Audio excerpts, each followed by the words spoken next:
Rabu ya, tanggal 18 Juni. Mudah-mudahan kita semua diberikan kesehatan, diberikan kelancaran, diberikan keberkahan. Kita awali subuh atau pagi ini dengan kajian ya, menyempatkan diri untuk melakukan kajian. Mudah-mudahan ini menjadi amalan yang bisa memperberat amalan kita nanti di yaumil akhir.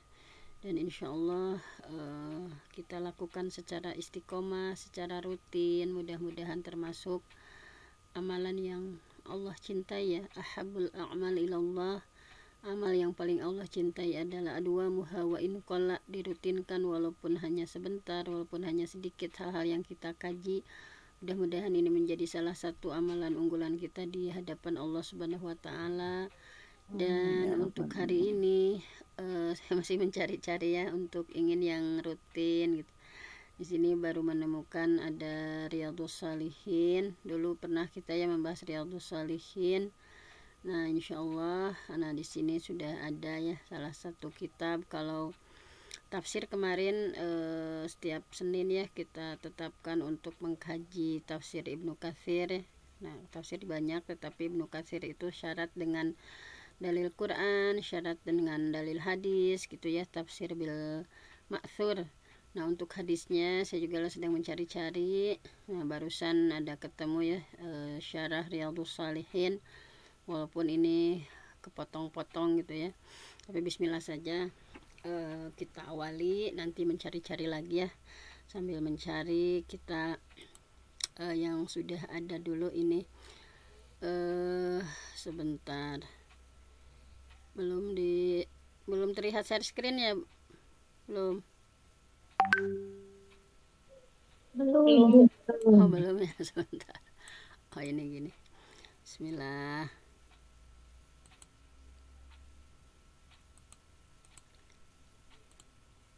Nah, ini ada salah satu kitab ya, Riyadhus Shalihin, walaupun karena ini ya masih terpotong-potong, tapi coba kita lihat dulu apakah ada kendala. Nah, kita lihat dari, kalau ada yang kepotong mungkin langsung saja ya, tidak kita upayakan dari jilid 1, kemudian hadisnya ya dari awal. Nah, ini bab 1. Nah, bab 1 sebenarnya dulu kita sudah sampai mana ya, saya juga lupa lagi. Nah, nggak apa-apa lah, bismillah, kita awali dari bab 1 dalam syarah Riyadhus Shalihin. Nah, di sini bab 1 itu tentang ikhlas dan menghadirkan niat dalam semua perbuatan dan ucapan, baik terang-terangan maupun sembunyi-sembunyi. Nah, di sini tentang ikhlas itu, bahwa maksud ikhlas itu ya, kalau menurut Riyadhus Shalihin adalah perbuatan yang ditujukan untuk mencari ridho Allah Subhanahu wa taala, bukan yang lain-lain.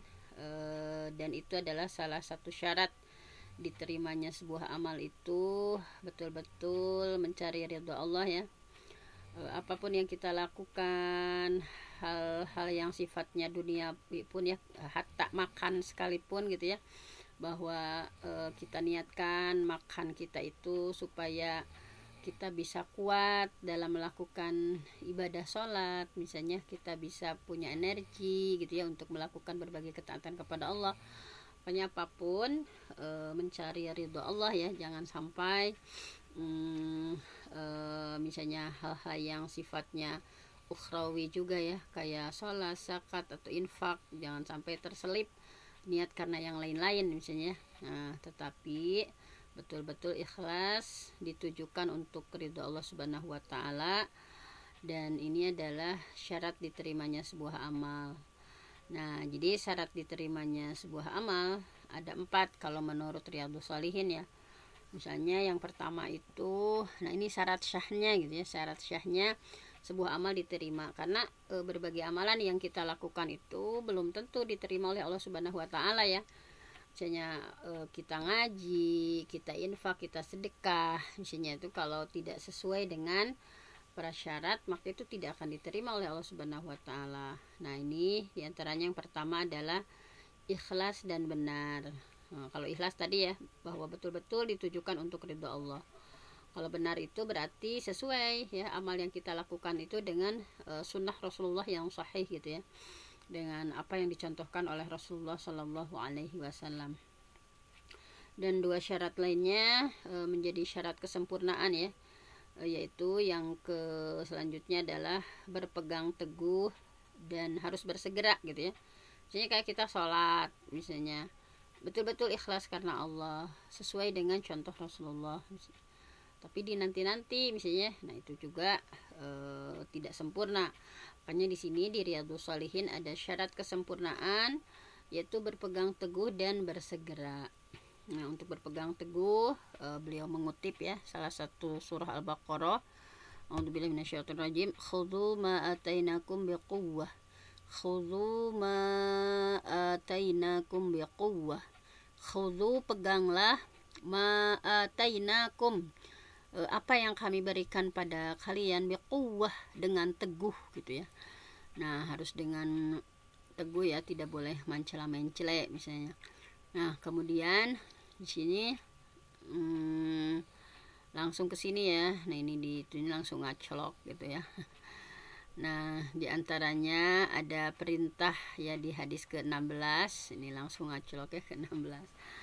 Nah, nggak apa-apa, kita pelajari saja yang ada dulu ya, karena saya masih mencari-cari nih yang untuk hadisnya yang paling cocok untuk kita apa gitu ya.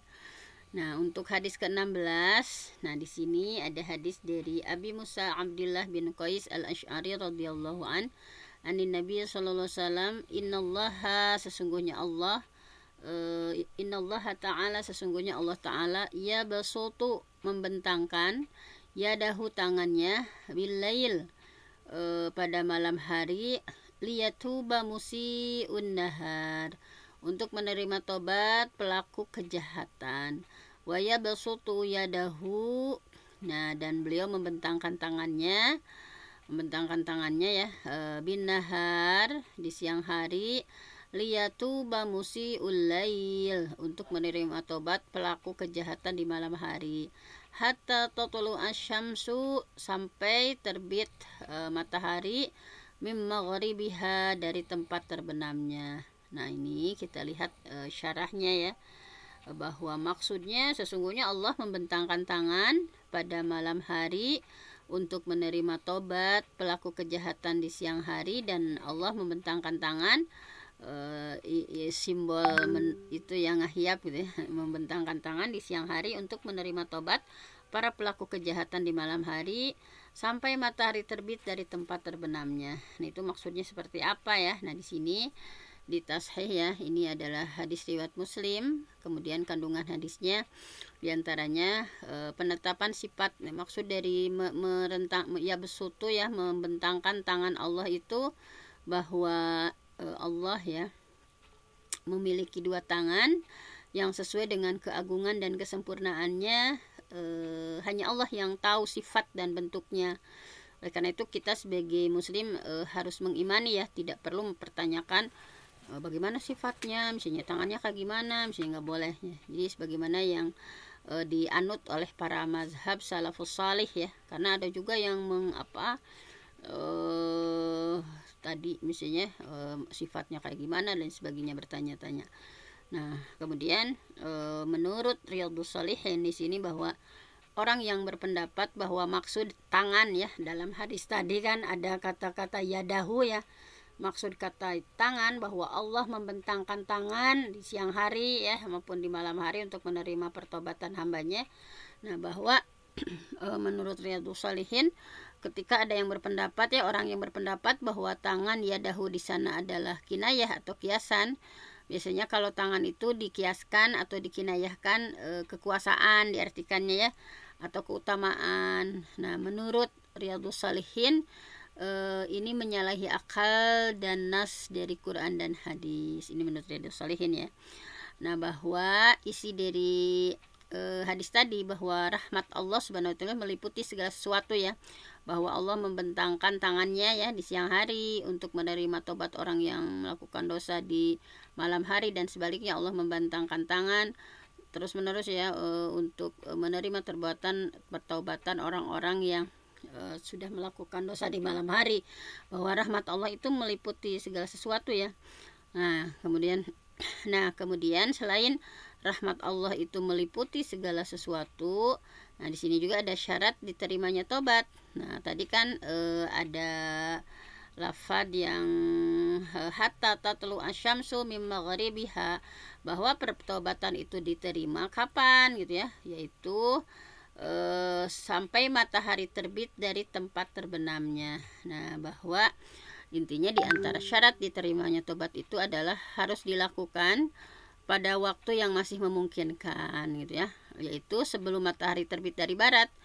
Maksud tempat mim maghribiha itu dari tempat terbenam itu merupakan salah satu tanda besar dari datangnya hari kiamat. Jadi syarat tobat itu diterima selama ya sebelum adanya terbit matahari dari barat ya, bukan dari timur.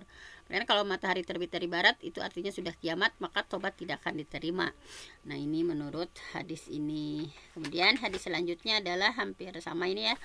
Wa an Abi Hurairah radhiyallahu an, hadis diterima dari Abi Hurairah, semoga Allah meridainya. Qala, beliau bersabda ya, beliau berkata, Abu Hurairah berkata, qala Rasulullah sallallahu alaihi wasallam, Rasulullah SAW bersabda, man taba, barang siapa yang bertaubat, qabla an tatlu asyamsu, tobat sebelum matahari terbit, mim maghribiha, dari tempat terbenamnya, taballah alaih, maka Allah akan menerima tobatnya. Nah ini ya hampir sama tadi ya.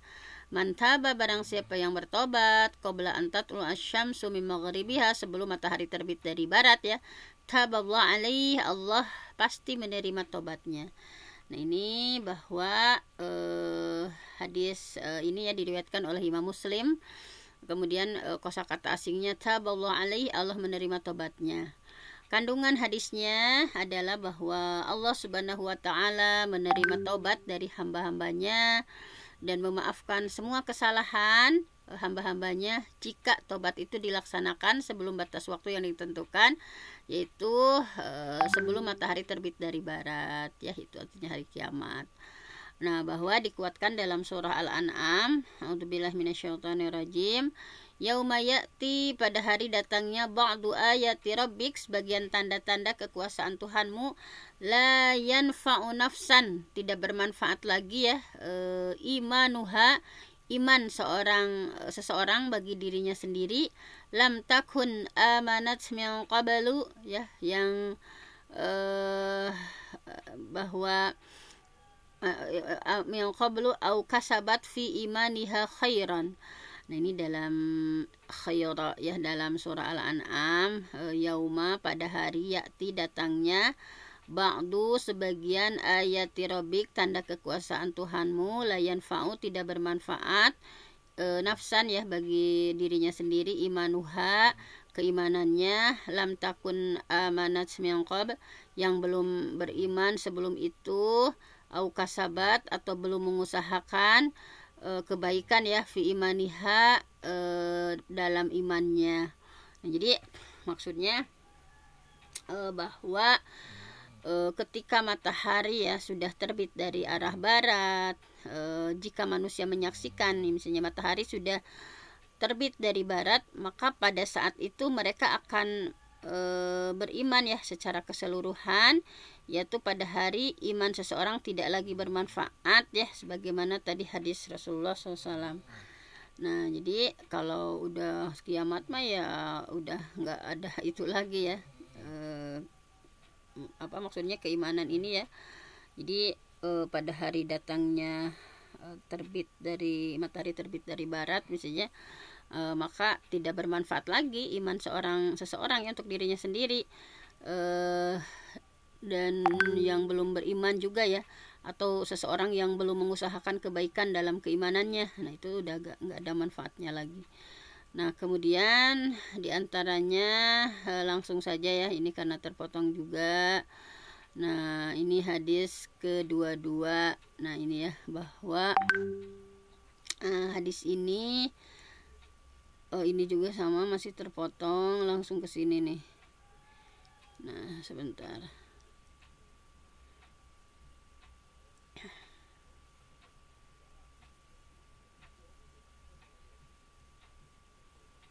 Ini kepotong-potongnya memang.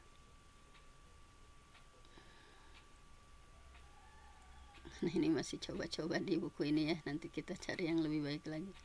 Ini tuh langsung dari halaman ini tuh langsung ke 188, langsung ke 109, langsung saja ke sini dulu. Baiklah, mohon maaf ya untuk kitab ini, nanti kita cari lagi yang fullnya ya. Nah kemudian kita akan mempelajari bab 4, yaitu tentang as-sidqu, tentang kejujuran. Nah dalam kitab Madarijus Salikin, Ibnu Qayyim al-Jauziyah menyampaikan ya bahwa as-sidqu tentang kejujuran.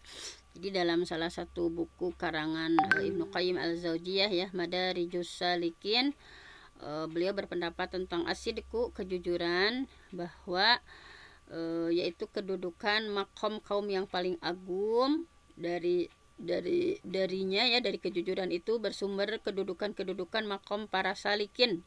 Salikin itu orang yang menempuh jalan menuju Allah. Nah, sekaligus sebagai jalan yang lurus, yang barang siapa tidak berjalan di atas kejujuran, maka mereka itu orang yang akan binasa. Dengan kejujuran juga bisa dibedakan antara orang munafik dengan orang beriman. Dengan kejujuran bisa dibedakan mana penghuni surga, mana penghuni neraka. Nah ini pentingnya kejujuran ya. Dalam kitab Riyadhus Shalihin disampaikan bahwa kejujuran itu merupakan pedang Allah di muka bumi ya. Tidak ada sesuatu pun yang diletakkan di atasnya melainkan akan terputus olehnya. Dan tidak pula ia menghadapi kebatilan melainkan akan melawan dan mengalahkan, serta tidak menyerang lawannya melainkan tidak ada yang sanggup mengalahkan. Bahkan barang siapa menyeruakannya, niscaya kalimatnya akan terdengar keras di atas musuh-musuhnya. Nah, jadi kejujuran itu adalah ruh amal ya. Kejujuran itu ruh amal, kemudian penghilang rasa takut, dan pintu masuknya orang yang akan menghadap Allah yang Maha Mulia. Nah, ini menurut Riyadhus Shalihin bahwa kejujuran itu adalah pondasi bangunan agama dan tiang penyangga keyakinan. Nah, as-sidqu itu tingkatannya berada tepat di bawah derajat kenabian ya kan. An-nabiyyin as-siddiqin ya. An-nabiyyin as-siddiqin. Nah, jadi bagi orang-orang yang jujur itu tingkatannya berada tepat di bawah derajat kenabian yang merupakan derajat paling tinggi dari tempat tinggal para nabi juga ya. Nah, ini subhanallah sekali ya. Nah, ini tentang kejujuran. Nah, ini dalam surah At-Taubah ya. Dalil tentang kejujuran. A'udzubillahi minasyaitonirrajim. Ya ayyuhalladzina amanu taqullaha wa kunu ma'as shadiqin. Ya ayyuhalladzina amanu, wahai orang-orang beriman, ittaqullah, bertakwalah kepada Allah, wa kunu, dan jadilah kalian ma'as shadiqin, bersama orang-orang yang benar, orang yang jujur.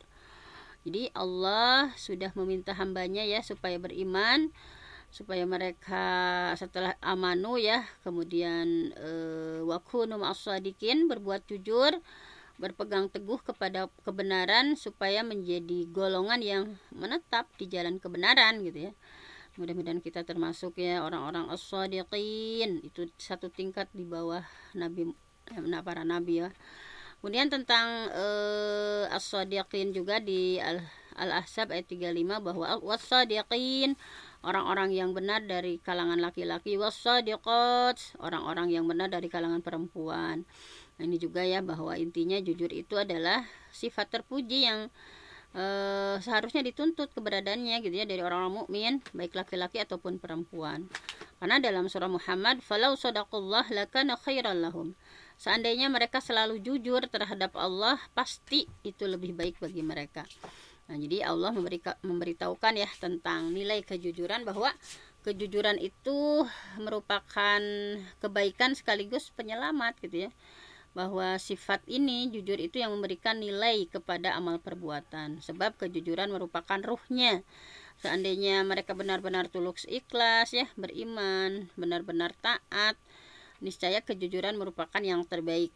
Nah, ini. Nah, kemudian dikuatkan dalam hadisnya ya. Tadi dimulai dengan surah dulu ya tentang kejujuran. Kemudian Syekh Imam An-Nawawi selanjutnya mengutip salah satu hadis tentang kejujuran. Nah, ini sebetulnya sudah sangat terkenal ya. Fal awal an Ibnu Mas'udin radhiyallahu anin Nabi sallallahu qol, hadis dari Ibnu Mas'ud dari Nabi Muhammad SAW, beliau bersabda, inna sidqa, sesungguhnya kejujuran itu yahdi ilal birri, akan membimbing kepada kebaikan, wa innal birra yahdi ilal jannah, dan kebaikan akan membimbing ke surga. Wa inna rajul la yasduqu hatta yaktuba indallah siddiqan, dan sesungguhnya seseorang ya yang dia jujur sehingga ditulis di sisi Allah dia memang orang yang jujur gitu ya. Wa innal kazib, dan sesungguhnya bohong itu yahdi ilal fujur, membimbing kepada kefujuran ya, kejahatan. Wa innal fujur yahdi ilan nar, dan kejahatan membimbing kepada neraka. Wa inna rajul, dan sesungguhnya seseorang layak zibu ya, selalu berbuat dusta hatta yuktaba indallah kadzaban, sehingga ditulis di sisi Allah dia memang seorang pendusta gitu. Nah ini untuk pengesahan hadisnya ya, bahwa hadis Bukhari dan hadis Muslim. Nah albirru itu sebutan menyeluruh bagi segala bentuk kebaikan, pokoknya kebaikan ya, baik kebaikan kemanusiaan kita, saling tolong menolong, apapun gitu ya. Yahdi membimbing atau menghantarkan al-fujur, perbuatan buruk. Nah ini kandungan hadis dari hadis tadi ya, bahwa inna sidqa yahdi ilal birri wa innal birra yahdi ilal jannah wa inna rajul la yasduqu hatta yuktaba indallahi siddiqan wa innal kazib yahdi ilal fujur wa innal fujur yahdi ilan nar wa inna rajul la yakzibu hatta yuktaba indallahi kazaban. Nah ini isi kandungannya adalah anjuran untuk berbuat jujur, karena jujur itu sarana menuju segala kebaikan. Pokoknya ketika kita jujur akan dibimbing lagi ya terhadap kebaikan-kebaikan lainnya gitu ya. Jadi menjadi sarana menuju segala kebaikan. Kemudian sebaliknya, larangan berbuat dusta ya, dan anjuran tidak menganggap enteng ya tentang dusta itu. Karena kalau kita sekali berdusta sama Allah akan dibimbing lagi ya menuju kejahatan gitu ya, menghantarkan seseorang berbuat jahat apa gitu ya, setelah satu dusta ditutup lagi dengan dusta yang lain, ditutup lagi dengan kebohongan yang lain. Nah seperti itu. Barang siapa yang membiasakan diri ya layas duqa ya, membiasakan diri jujur, maka akan menjadi karakter ya. Barang siapa yang membiasakan dusta, maka akan menjadi karakter pendusta gitu, sehingga ditulis di sisi Allah memang dia seorang pendusta gitu ya. Nah, barang siapa yang terkenal dengan sesuatu, maka tepat baginya untuk dijuluki dengan julukan itu. Kan udah terkenal jujur, pasti Siddiq ya, dia memang orangnya jujur. Udah terkenal pembohong, kadzab gitu ya. Ada Siddiq, ada kadzab. Nah, nauzubillah ya. Bahwa akhlak mulia ini diperoleh dengan membiasakan diri. Nah, bahwa kita tanya misalnya punya karakter tanggung jawab karena membiasakan diri untuk bertanggung jawab.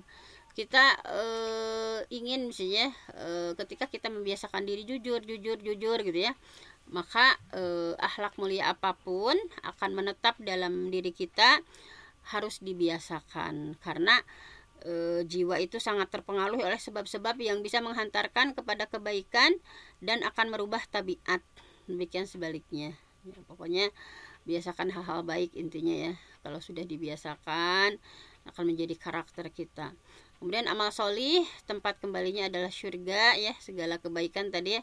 Inna sidqa yahdi ilal birri wa innal birra yahdi ilal jannah, bahwa amal solih, kebaikan-kebaikan apapun ya, tempat kembalinya adalah surga.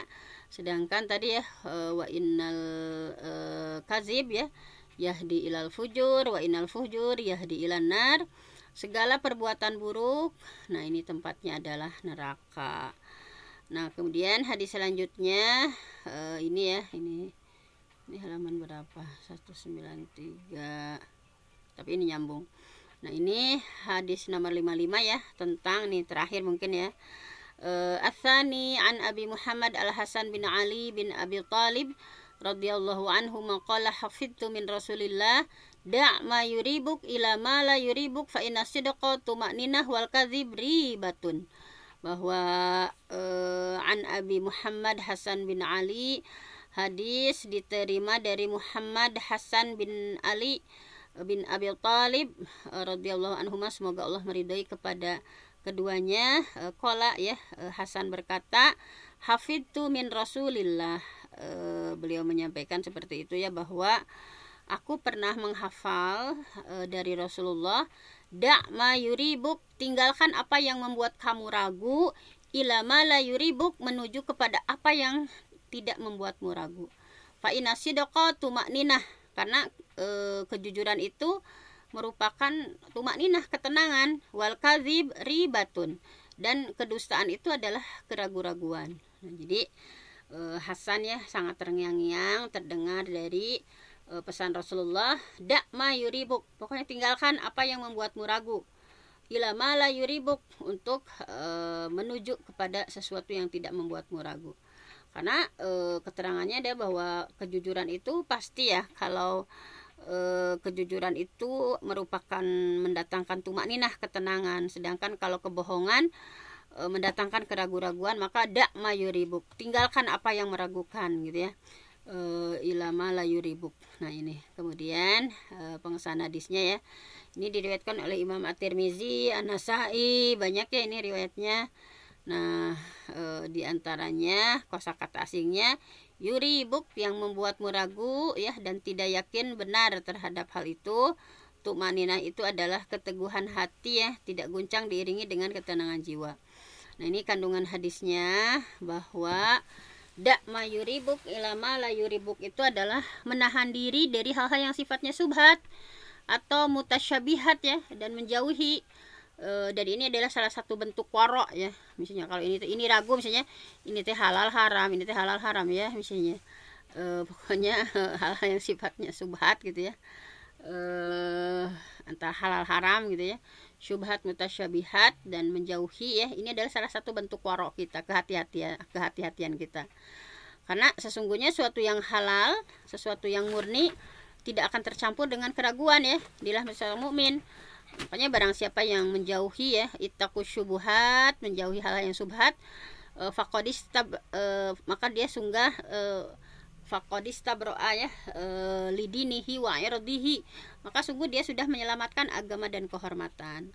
Jadi pokoknya kalau ragu-ragu, misalnya kita teh beli bakso, misalnya ini teh halal haram ya, misalnya ya udah aja, lebih baik kita membeli yang memang kita yakin, misalnya ini teh muslim misalnya. Nah seperti itu. Kemudian menahan diri dari syubhat hanya dapat dilakukan oleh orang yang benar gitu, orang yang waro, orang yang hati-hati ya. Menahan diri dari syubhat itu hanya bisa dilakukan oleh orang-orang yang benar, orang yang istiqomah ya, yang tegak lurus, serta amalnya selalu sama dan serupa gitu ya, dalam ketakwaan dan kewaroan. Adapun orang-orang yang melanggar yang diharamkan secara jelas ya, sementara dia bersikap hati-hati terhadap syubhat yang kecil, ini adalah waro yang pura-pura ini mah ya misalnya. Nah kembali ke hati kita ya, ketika ditimpa keraguan misalnya, ketika kita ragu ya, apa yang menjadikan hati merasa tenang dan hati terasa lapang, maka itu yang disebut dengan kebaikan. Itu sesuatu yang halal gitu ya, karena kebaikan itu akan menjadikan hati merasa tenang. Sebaliknya kalau dosa ya, haram dan keburukan, maka menjadikan hati itu gundah, tidak tenang gitu ya. Jadi dianjurkan agar dalam hati tidak terdapat kecenderungan yang itu ya, kepada hawa nafsu yang menguasai. Maka kesimpulan terakhir ini ya, bahwa intinya ini gitu aja lah pokoknya, jauhi sesuatu yang ragu-ragu ya, tinggalkan. Pokoknya kalau kita ragu ya, tinggalkan kepada sesuatu yang menenangkan gitu ya. Karena kalau memang sesuatu itu baik, pasti hati kita akan tenang gitu ya. Tapi kalau hati kita misalnya merasa memang itu tidak baik, maka pasti itu adalah keburukan gitu ya. Nah kemudian hadis selanjutnya adalah, nah ini satu lagi aja ya, masih nyambung.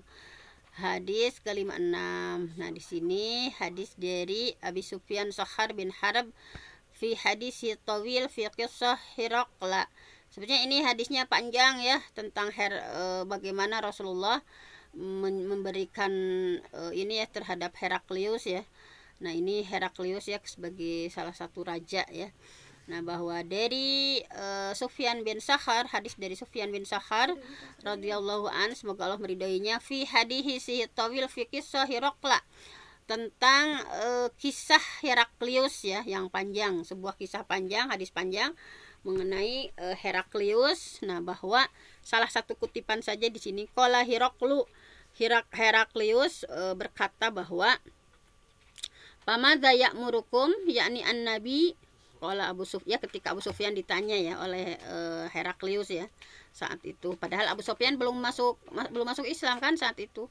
Nah, beliau ketika ditanya ya, maka ketika Heraklius bertanya ya, apa yang dimaksudkan adalah Nabi itu memerintahkan kepada kalian. Nah, jadi Heraklius sedang meneliti ya, emangnya apa yang diajarkan Nabi ya kepada kalian. Maka siapa Abu Sufyan menjawab, "Ubudullah." Nah, dia itu Nabi itu suka menyuruh beribadahlah kepada Allah, wahdahu la tusyriku bihi syai'an ya. Jangan kamu menyekutukan dengan sesuatu apapun. Watruku, dan tinggalkan ma yaqulu abaukum, apa yang dikatakan oleh nenek moyang ya kalian. Wa ya'muruna bis shalah, dan Nabi itu dia menyuruh kami untuk salat. Wasidiki, menyuruh kami untuk jujur. Wal afaf, menyuruh kami untuk menjaga kesucian. Wasilah, dan menyuruh kami untuk menyambung tali silaturahmi. Nah, ini ya kata Abu Sufyan, jawaban Abu Sufyan.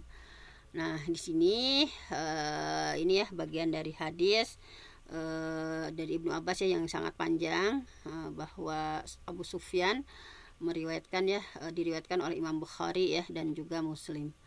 Nah, bahwa di sini ada kotakasa asing, Hiraqla itu kalau dalam bahasa Indonesianya Heraklius ya, nama seorang raja Romawi yang memiliki gelar kaisar. Kemudian wal afaf itu menahan diri hal-hal yang diharamkan ya, menahan diri dari perusak muruah atau perangai. Asilah itu menyambungkan tali silaturahmi, menyambungkan hubungan kekerabatan, dan segala sesuatu yang diperintahkan oleh Allah berkenaan dengan hal itu. Nah, hal ini silaturahmi ini, silah ini bisa direalisasikan dalam bentuk kebaikan, pemuliaan, pemeliharaan yang baik. Kemudian ma yaqulu abaukum, maksudnya adalah segala sesuatu yang dulu pernah menjadi tradisi mereka ya. Ma yaqulu abaukum, segala sesuatu yang dulu pernah menjadi tradisi ya, berkenaan dengan hal yang sifatnya jahiliyah.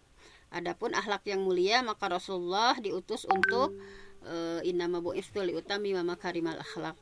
Kemudian kisah Hiraqla ya, ketika Rasulullah mengirimkan surah kepada Heraklius, beliau ajarkannya untuk masuk Islam. Oh, ini mah udah masuk Islam ya Abu Sufyan ya. Udah. Nah, kemudian kandungan hadisnya yaitu bahwa bagaimana keteguhan Rasulullah dalam berpegang teguh kepada kejujuran dan kemasyhuran beliau dalam masalah kejujuran. Ini sudah terkenal tentang kejujurannya ya Nabi Muhammad itu, bahwa beliau memerintahkan umatnya untuk mengajarkannya, sehingga musuh-musuhnya pun mengakui bahwa beliau itu jujur gitu. Bahwa ketika ditanya oleh Heraklius bahwa musuh-musuhnya pun memang mengakui Muhammad itu seorang yang jujur gitu ya. Kemudian puncak agama Islam adalah tauhid, karena tauhid itu adalah sumber segala keutamaan. Kemudian seluruh rasul diutus untuk menjelaskan tauhid semuanya ya. Coba kalau benar dia nabi, coba apa yang disuruh tadi kan? Ubudullah, beribadahlah kepada Allah gitu ya, kata Abu Sufyan.